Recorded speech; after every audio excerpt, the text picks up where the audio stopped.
143 members of parliament have been suspended. 2 more Lok Sabha MPs were suspended today, viewer. Political history has gone even more to the next level. For our democracy, 143 MPs being suspended in one session, no matter which way you slice it, is something to really be very, very concerned about. Here on 5 Live yesterday, I told you about how this paralysis, this crisis, this collision between the government and opposition requires an intervention. It requires new rules of engagement, because this level of animosity, rigidity and refusal to come to some kind of compromise means that Parliament is a complete washout, and that means it costs you and me. It costs the normal, common Indian, the Aam Aadmi and Aam Mahila of India, to run Parliament without anything constructive actually being done, and certainly no debate whatsoever. Just take a look at some of these numbers before we begin our show. Productivity in the Lok Sabha, 65%, Rajya Sabha, 78%. None of this is actually optimal, but this is only the tip of the iceberg. Nitish Kumar is sulking that he's been sidelined as hero number 1 in the opposition alliance. Mamata Banerjee is sulking over the Congress's refusal to provide clarity on seat sharing. The Congress is sulking over a refusal by Kejriwal's party to share seats in Punjab. The Aam Aadmi party is sulking over the Congress's refusal to share seats in Haryana. The Shiv Sena is sulking over the lack of a clear leader or convener. The JDU is sulking over endless meetings of the India Alliance with no conclusive decisions. The CPM is sulking over Rahul Gandhi's refusal to provide clarity on whether he will shift his fight from Kerala to Uttar Pradesh, where the real fight with the BJP is. Team Stalin has upset Nitish Kumar, who is now sulking, by requesting an English translation of his Hindi speech, reportedly triggering an irritated rebuke from Nitish. Akhilesh Yadav is feeling very chuffed over the Congress's drubbing in Madhya Pradesh after the Congress refused to give the Samajwadi Party a few seats to fight from. Akhilesh has also issued a furious warning over buzz that Mayawati's BSP could be lured into the India alliance in some form. Lalu Prasad is sulking with the proposition of Mallikarjun Kharge's name, since it apparently upsets his succession plan in his family, in which he basically reportedly hopes for Nitish to miraculously move to the centre, vacating the Bihar Chief Minister's chair for Lalu's son Tejaswi Yadav. Mamata has recommended that Priyanka Gandhi contest against Modi in Varanasi, setting the cat among the pigeons. Who asked her to make this recommendation? People in the Congress are wondering. Nitish Kumar is still sulking over the fact that his misgivings over the alliance's name were overwhelmingly ignored by the 27 other parties. The Hindi heartland parties are sulking over the sticky position the DMK has thrust them in with the Sanatan Dhan comment by Udayinidhi Stalin, a controversy that gave the BJP a juicy weapon in the recent state polls.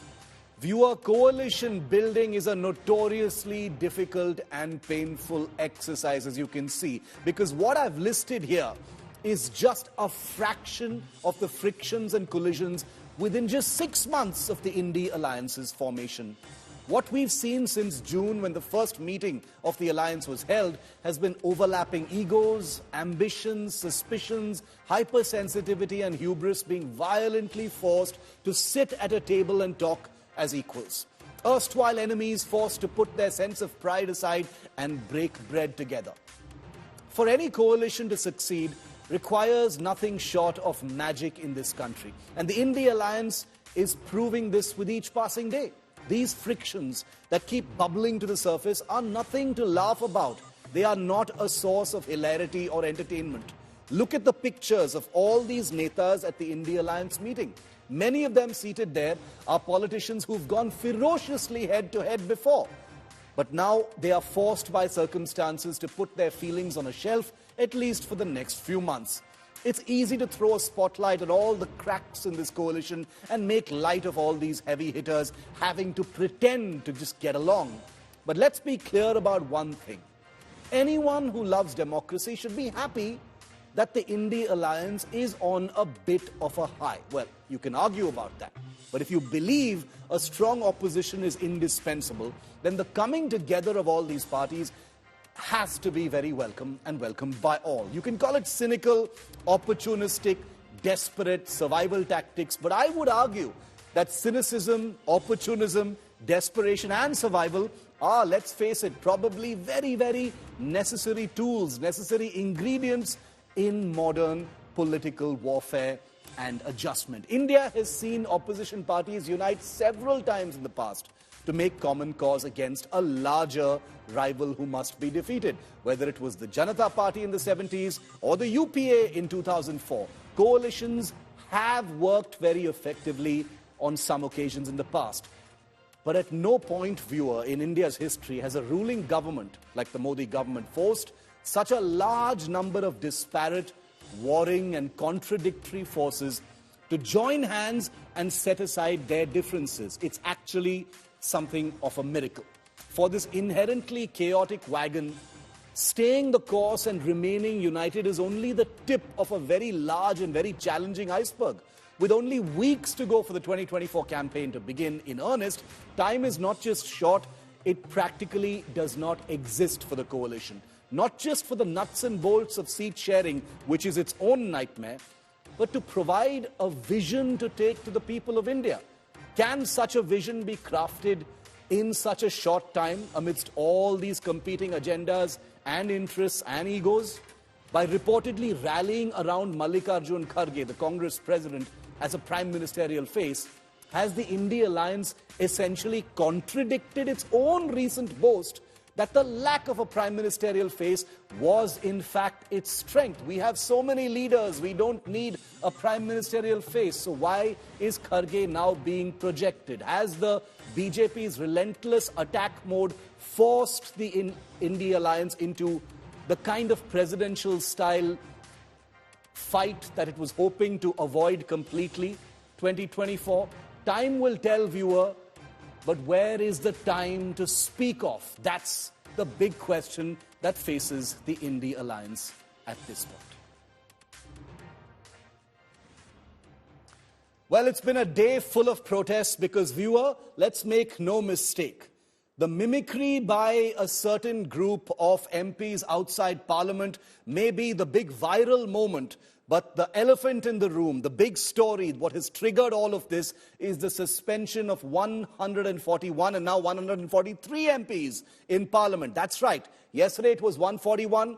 Today, 2 more members of Parliament have been suspended from the opposition, taking the number now to 143. Remember, the genesis of all of this was the security breach in Parliament. The demand by opposition MPs who stormed the well of the House demanding a statement from the Home Minister became the spark that lit the fire that has resulted in a virtually opposition-mukt Parliament. 143 opposition MPs have been suspended. It is way, way a higher number than any suspension of this kind in the past, including what the Rajiv Gandhi government had done in the 80s during the Bofors controversy.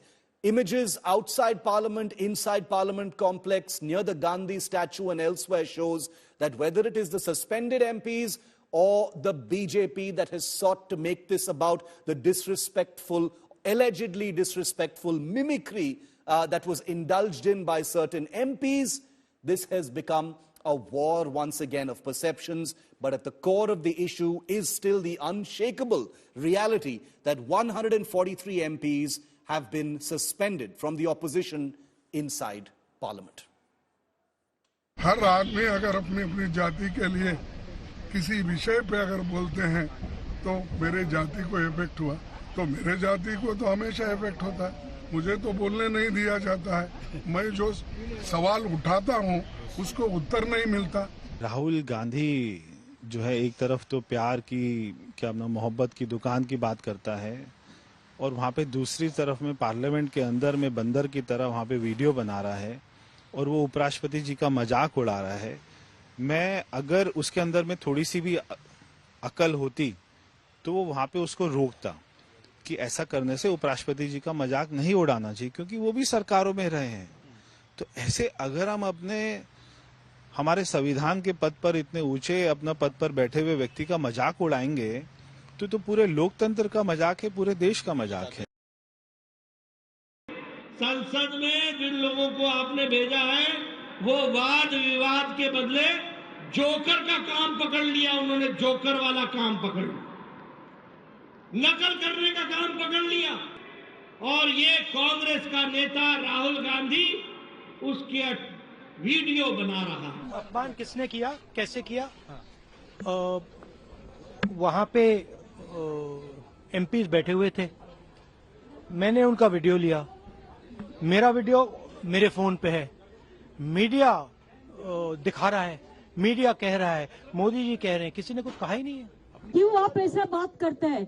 हम तो respect करते हैं सबको ना, एक disrespect का कोई बात नहीं होता है। इसको जस्ट पॉलिटिकली कैजुअली, आपको तो पता भी नहीं चलता अगर राहुल जी वीडियो में तो छवि नहीं तुलता तो। ममता बनर्जी जब प्रधानमंत्री जी को गाली देते थे तो इसको हम लोग कैजुअली ले, 130 करोड़ जनता के सामने प्रधानमंत्री को गाली दे रहे, पॉलिटिसाइज नहीं होगा। प्रधानमंत्री उसको तो सम्मान तो होना चाहिए। 2021 के वोट में जब ममता बनर्जी मुख्यमंत्री थे तब उन्होंने क्या बोला था, दीदी बोल के ऐसे कैसे पुकारा है, तो महिला पे ऐसा बोल रहे हैं। उन्होंने वो स्टेटमेंट को पॉलिटिसाइज किया था, तो कैजुअली लेना चाहिए था उसको। जब खुद के बारे में जब होता है तो तुम कैजुअली नहीं लोगे, पॉलिटिसाइज करोगे, पॉलिटिक्स करोगे इसको लेके। जब प्रधानमंत्री जी के, राष्ट्रपति जी को, उपराष्ट्रपति जी के बारे में होगा तो हम इसको कैजुअली ले लो। ये क्या है, ये क्या मैसेज जा रहा है पश्चिम बंगाल में? जगदीप धनखड़ की कितनी बेइज्जती करो, मुझे कोई चिंता नहीं है। भारत के उपराष्ट्रपति की, किसान समाज की, मेरे वर्ग की मैं पूरी आहुति दे दूंगा हवन में। मैं खुद की परवाह नहीं करता। मेरी बेइज्जती कोई करता है, मैं सहन करता हूं, खून की घूंट पीता हूं, पर मैं ये बर्दाश्त कभी नहीं करूंगा कि मेरे पद की गरिमा मैं सुरक्षित नहीं रख पाया। इस सदन की गरिमा को सुरक्षित रखना मेरा काम है, इस पद की गरिमा रखना मेरा काम है। आप अंदाजा नहीं लगा सकते क्या हुआ है। I have not said either it is Rajya Sabha or it is Lok Sabha, it's a mock parliament was going on. If he has taken on his shoulder, I am really helpless. Does he really behave like this in the Rajya Sabha? That's my question. I have never any intention to hurt anyone. Dhankar Saab is also in my profession, he is a senior than me. He is also senior advocate, I am also senior advocate. In our profession we never hurt anyone. I did not intend to do it. So like I said, the mimicry controversy has become a big viral eruption that has taken over at least a part of the headlines. But it is our job in the media to tell you that the story is still about the 143 MPs who've been suspended. Let's put out the suspension statistics up so you understand it a little better, because this is suspensions across many different parties. Let's look at the list of suspended Lok Sabha MPs party-wise. Congress party suspended MPs are 38, which means there are 10 MPs left at this point of time. The DMK, 16 have been suspended, 8 remain in Parliament. The All India Trinamool Congress, 13 have been suspended, 9 remain at this time in Parliament. The JDU, that is Nitish Kumar's party, 11 have been suspended, 5 remain in Parliament. Sharad Pawar's NCP, 3 have been suspended, including Supriya Sule. 2 have been allowed to remain at this point of time. The IUML, 3 have been suspended. All of them have been suspended. None left in Parliament. Samajwadi Party, 2 MPs suspended. Just 1 Samajwadi Party MP is left. National Conference of the Abdullahs, 2 MPs have been suspended. Only 1 is left in Parliament. So that's just the anatomy of this suspension in terms of just the numbers. Most opposition parties have seen their numbers slashed by a huge fraction. Now the statistics for states represented by suspended Lok Sabha MPs. This is also very important data, viewer. Listen very carefully. Tamil Nadu, for instance, the number of MPs suspended, 29. There are 10 left inside Parliament.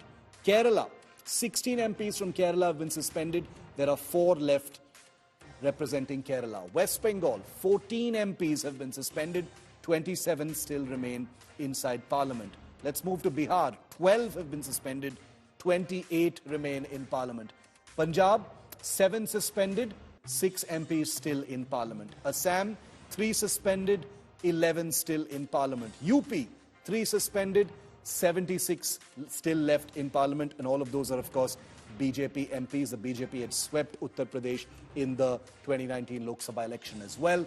Jammu and Kashmir, 2 MPs suspended, 3 MPs are still left in Parliament. Maharashtra, 2 MPs suspended, 44 still remain in Parliament, most of those, of course, from the NDA. 1 MP from Chhattisgarh has been suspended, those still active in Parliament mount to 7. Himachal Pradesh, 1 MP suspended, 3 still active inside Parliament. Goa, 1 MP suspended, 1 still left in Parliament.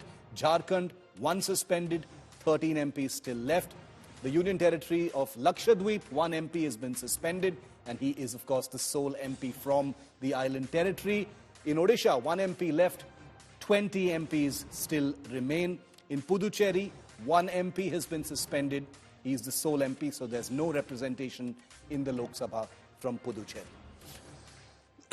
Now let's come to the Rajya Sabha. Here's how many MPs opposition parties are left with after these mass suspensions. Congress suspended, MPs 18 have been suspended, 12 Rajya Sabha MPs from the Congress still remain. Trinamool Congress, 8 Rajya Sabha MPs have been suspended, 5 still remain. DMK, 5 Rajya Sabha MPs have been suspended, 5 still remain.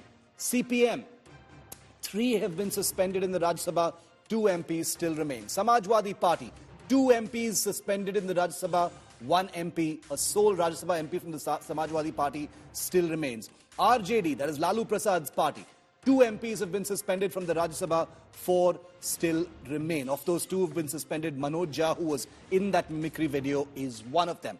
JDU of Nitish Kumar, 2 Rajya Sabha MPs suspended, but 3 still remain. CPI, 2, the only 2 Rajya Sabha members of Parliament, both have been suspended.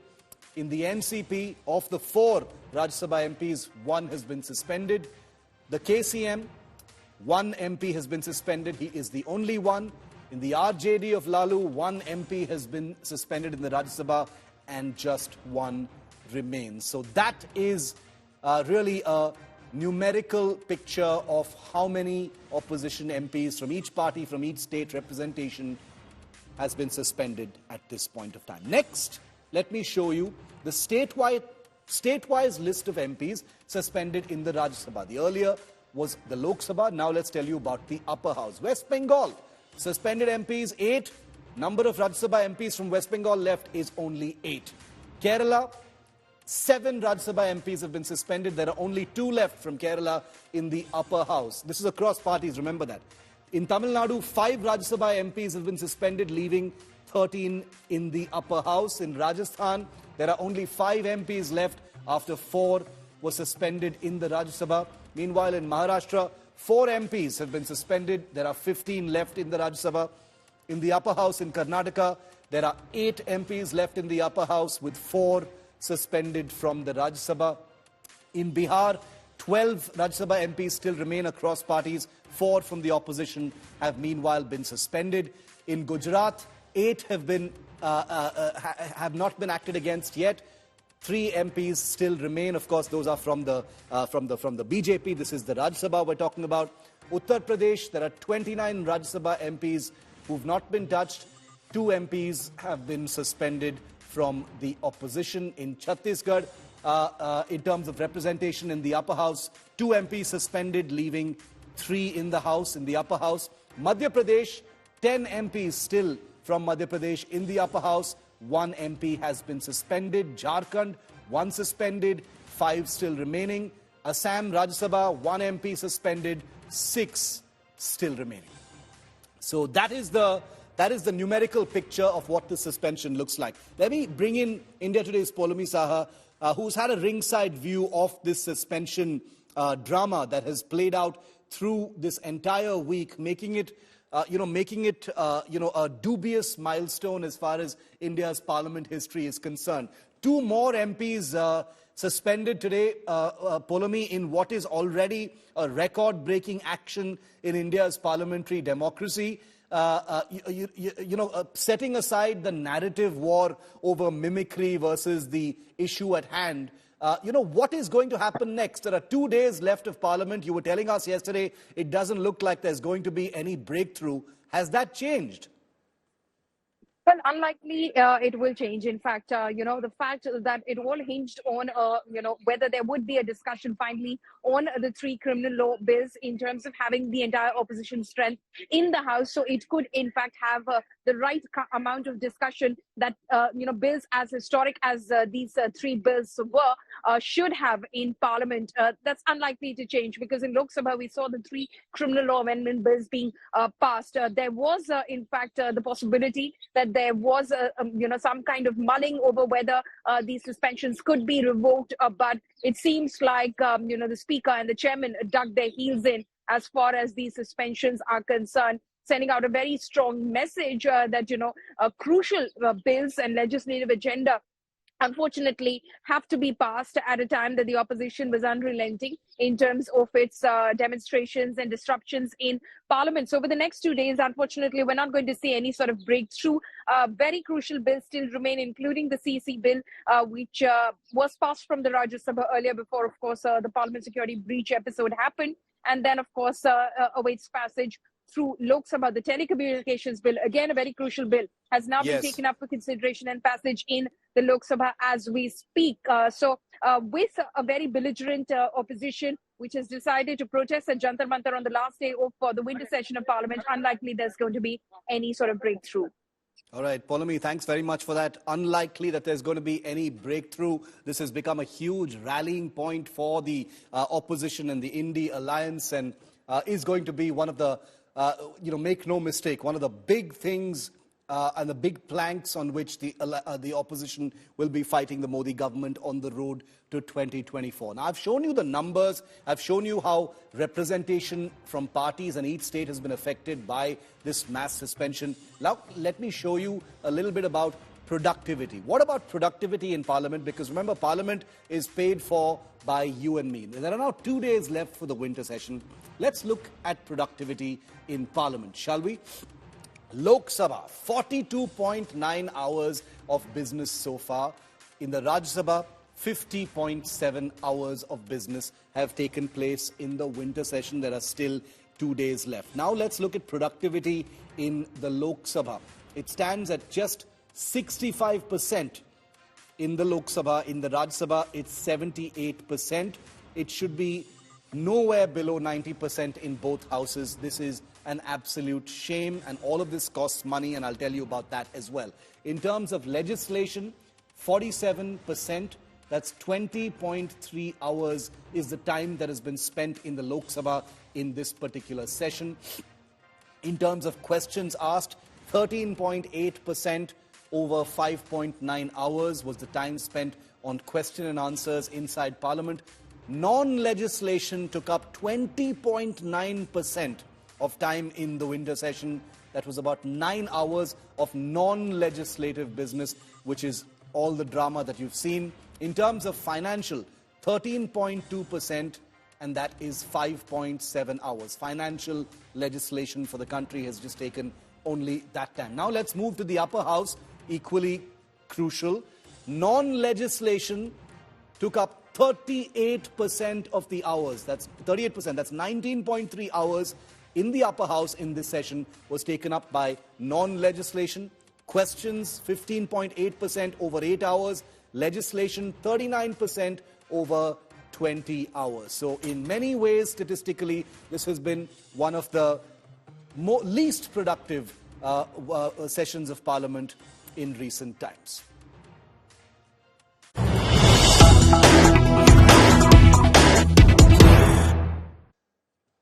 And the breaking news that we can confirm to you now is that the government's big legal system overhaul has been passed. All 3 criminal law amendment bills have now formally been passed in the Lok Sabha. The Lok Sabha passed the 3 revised criminal law bills, which have been named the Bharatiya Nyaya Sanhita, proposing to replace the Indian Penal Code and to do away with many old colonial era legislations. The Bharatiya Nagarik Suraksha Sanhita proposing to replace the Code of Criminal Procedure or the CCP and the Bharatiya Sakshya Sanhita, which seeks to replace the Indian Evidence Act. Many ramifications, many implications. Listen in to Home Minister Amit Shah, who made this speech before passing the bill. Modi ji ने प्रधानमंत्री बनने के बाद गुलामी की मानसिकता और गुलामी के सारे चिन्ह इस देश में से जल्दी मिट जाए और नए आत्मविश्वास के साथ महान भारत की रचना का रास्ता प्रशस्त हो, इस पर आग्रह रखा।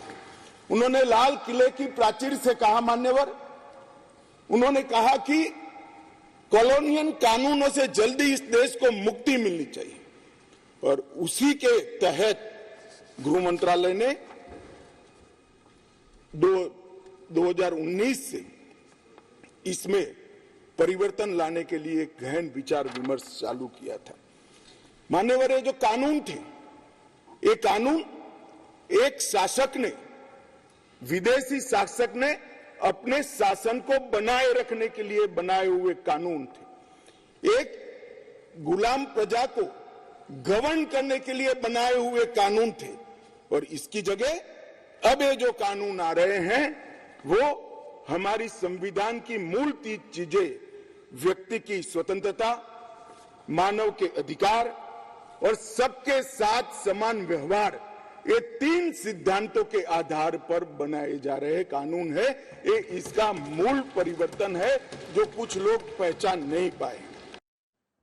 India Today's Anisha Mathur, who tracks courts and law for us, is live with me. Anisha, the bills have been passed in the Lok Sabha, big reboot of the criminal law system. Just break it down for us in as simple a way as possible as to what this really means for the common man and woman.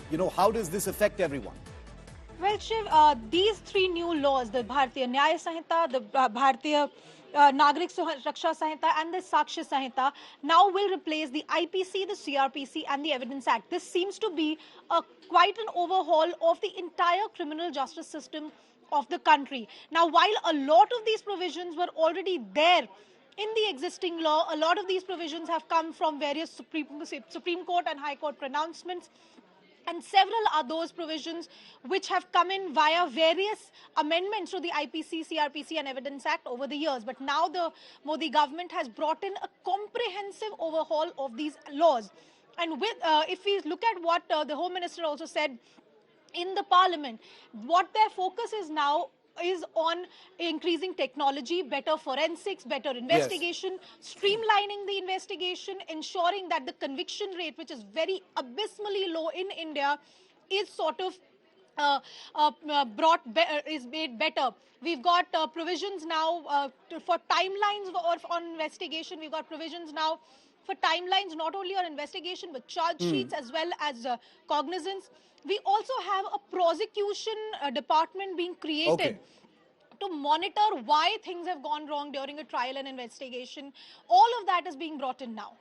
Okay, thanks very much, Anisha. And you will see Anisha's full report also at 9 o'clock with Rajdeep. We're going to be expanding on this extremely important issue. We'll be breaking down the whole story for you, and there will also be a debate with expert lawyers on what this means and how it affects the country. Thanks, Anisha, for getting us those details.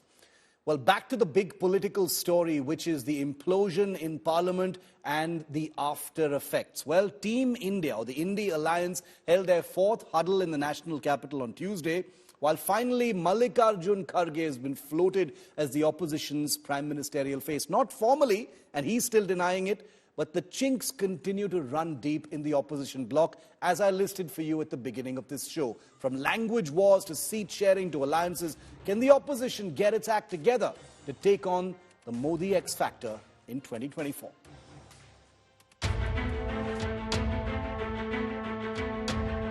Over 24 opposition parties with the shared goal of removing Narendra Modi. But the India bloc is witnessing massive rumbling with just months to go before the general polls. Multiple differences have cropped up in the opposition grouping, making the Modi Hatao task even more formidable.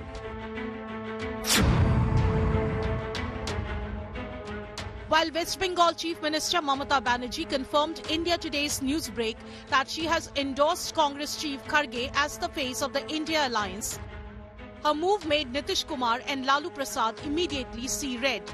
Both Bihar satraps left in a huff. Even Kharge himself was stunned. खड़गे जी को नाम हमने किया है कि हर लोग पूछता है एक फेस तो चाहिए, तुम्हारा फेस कौन है?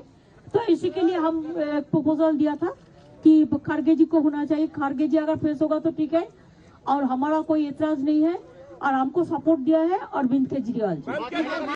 हमने पहले सभी लोग जीत के आना है. जीत के लिए क्या करना उसके बारे में हम सोचे. कौन प्राइम मिनिस्टर बनना ये बाद में की बात है. Bihar Chief Minister Nitish Kumar reportedly sparked a North versus South divide after DMK MP T.R. Balu sought a translation of his Hindi speech. A furious Nitish shot back at Tamil Nadu CM Stalin, saying Hindi is the national language and everyone must learn it. Nitish sternly told his party not to translate his Hindi speech. Just to clarify, on the record, we don't have a national language in that sense that some people have misunderstood it. We have an official language which is both Hindi and English, and the work of the union is conducted in the language of each state. Malayalam in Kerala, Tamil in Tamil Nadu, Hindi in Bihar, and either English or Hindi can be used as a linked language for communication. That's the way this country has been functioning. So it is not a Rashtra Bhasha, it is a Raj Bhasha. There is a big difference. SP Chief Akhilesh Yadav was upset after reports of Mayawati being invited to the India bloc. The Samajwadi Party chief served an ultimatum asking Congress to choose either him or Mayawati. देखिए, इनका गठबंधन ये तो स्पष्ट है कि चलने वाला इन लोगों का नहीं है. ये आपस में लाठी चलाएंगे और आप देखते रहिएगा, जस जस चुनाव नजदीक आता जाएगा वैसे इनकी दूरियां भी बढ़ती जाएंगी. Mamata sparked a face-off with Samajwadi Party after reportedly suggesting a Priyanka versus Modi fight in Varanasi. SP hit back, saying it has the sole right to decide UP candidates. Congress को भी अगर बड़े वो राष्ट्रीय रोल में सामने हैं तो उन्हें अपनी लाइन क्लियर करनी पड़ेगी कि वो क्षेत्रीय दलों के बारे में क्या सोचते हैं. और जब जिम्मेदारी एक बार माननीय अखिलेश जी को दे दी गई कि वो उत्तर प्रदेश में तय करेंगे कि कौन कहां पे कैसे होगा, क्षेत्रीय दलों का कैसे सामंजस्य बनेगा, तो उनके ऊपर भरोसा किया जाना चाहिए.